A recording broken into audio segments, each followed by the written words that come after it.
everyone. As you can see, we've got a Philips Hue motion sensor in front of us, and as you probably saw, and probably the reason you're here, is you want to find out how to change the battery in the motion sensor. If you've been a subscriber to the channel for a while, you've probably seen that I've done a few videos on this motion sensor, and the reason behind that is because it does a lot for me as far as home automation, and I'll leave a link up here for one of those videos. But anyways, let's go ahead and talk about replacing the battery.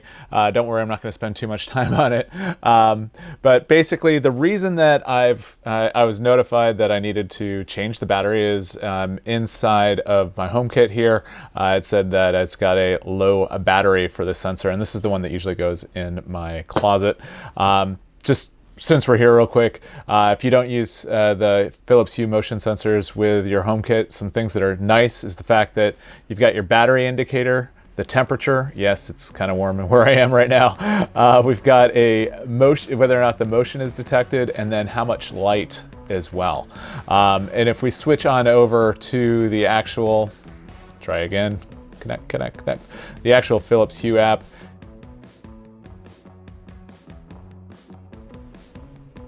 there we go. So I don't really use the Philips Hue app very often. I do most of my stuff through the home kit, but as you can see, it does say replace battery there as well. I think that's the only place that it shows that. So anyways, let's go ahead and quickly replace the battery. Actually, it's two batteries, and it's going to be AAA.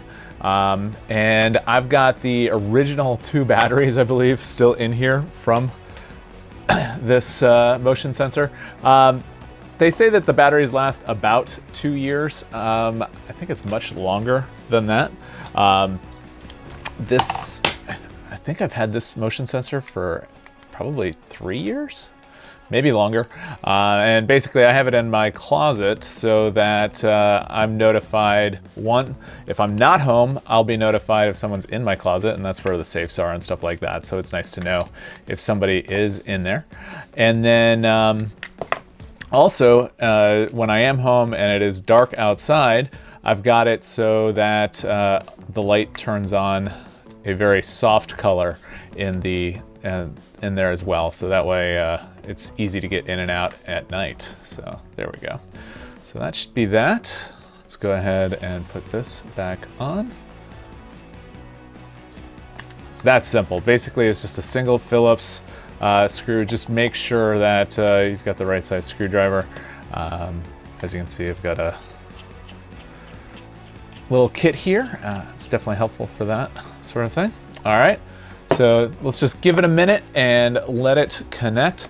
One other note is that Philips does not recommend using rechargeable batteries in the motion sensor, so just a heads up. It's not recommended. I'm not sure exactly why, but thought I would put that out there so that you are aware. All right, so that should have given it enough time to boot up. Let's go ahead and get the app here. All right, so now we don't have, as you can notice here, we don't have the battery information there. So that means everything is good. And motion is detected, obviously, because we're right in front of it.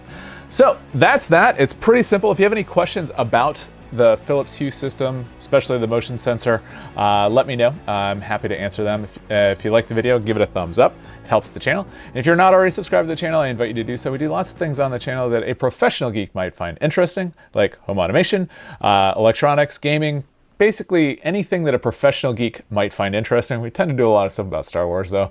But if any of that interests you, I invite you to subscribe to the channel. And with that, have a great day.